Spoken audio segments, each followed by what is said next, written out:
This is lesson 6, Similarity, and this is activity 2, Similarity Transformations Part 1. I actually skipped activity 1, so we're going directly to activity 2, Similarity Transformations Part 1. And the way that we're going to prove that these two triangles are similar to each other is we're going to take this triangle through a rigid transformation, and that means either a rotation, a translation, or a reflection, or a sequence of those. And we're going to take it, move it up to here, line it up, and dilate it. And if those steps takes this triangle to this triangle and they exactly match, so you're going to dilate it up and it's going to match this triangle, then that proves that these two triangles are similar. So that's how we're going to use that definition. So if you take triangle EML, actually it's LME in your book. Take triangle LME, I'm going to translate it up, so we're going to move it up 3 units and over 2 units each point. Up 3 units and over 2 units, up 3 units and over 2 units. So that's a translation, it moves it up here. And now a dilation. The center of dilation is going to be point E, and the scale factor is going to be 2. So if you notice, let's do it this way. So if we count out this way 2 units and up 3 units, and we do that again, 2 units and up 3 units, this is 2 times as far from E as this point right here. And this one's easy, it's just right on the side there. So this is 2 units out, and so G is 4 units, which is twice as far.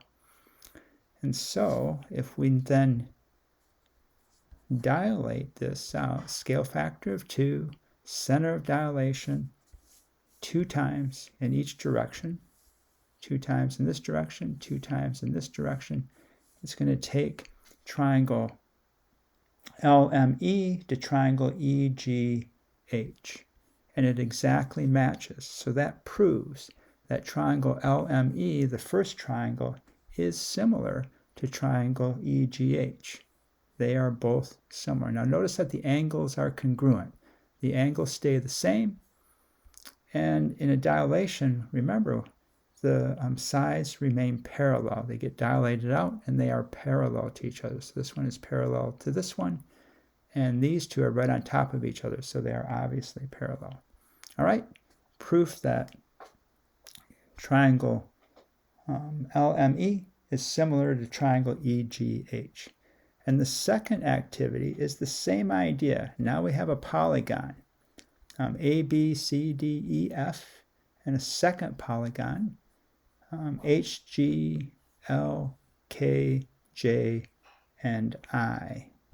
And can we prove that these two polygons are similar? So the first step is, I'm going to get rid of this for just a moment. The first step is to take this polygon A, B, C, D, E, and F and reflect it over this side, which is DE.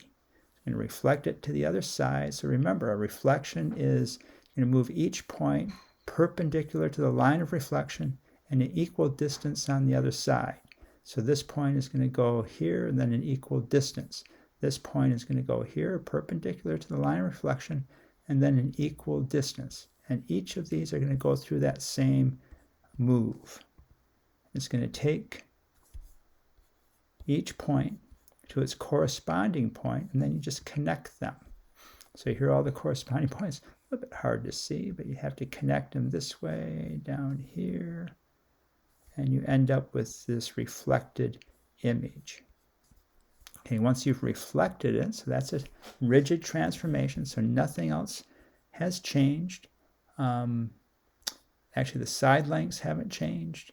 The angles haven't changed. It's just a movement within this plane. It's a reflection. So now if we translate this to actually the center, and actually let's find an easier place to translate it to. So we translated E here. Actually, this became E prime. And so what became F? This is F. This got reflected over. So F prime got translated down to cover I. So now this smaller polygon is in a position where we can dilate it out. So this is going to be the center of dilation, and the scale factor is going to be, it looks like 3 times. So this is 1 time, this is 1 unit, and then if I cut these in half, this would be 2 units, and this would be 3 units. So center of dilation, and so 1 unit, 2 units, 3 units, so the scale factor is 3. And if you draw lines through each of the vertices, they will connect with the corresponding point when it's dilated out, and those distances are all going to be 3 times as far. A little bit easier to count in this case. So you count up 1 unit, 2 units, 3 units. Count over 1 unit, 2 units, 3 units. Count down. Think about this just for a second. This distance, so it's 1 unit, 2 units, 3 units, 1 unit, 2 units, 3 units. So you count all the way around. So that's how you know where to stop the arrow. Scale factor 3, so you have to measure out 3 times as far. And you can do it by measuring the horizontal distances and the vertical distances, or you can measure, if you have a ruler, you can measure this length and then measure 3 times out. So that's it.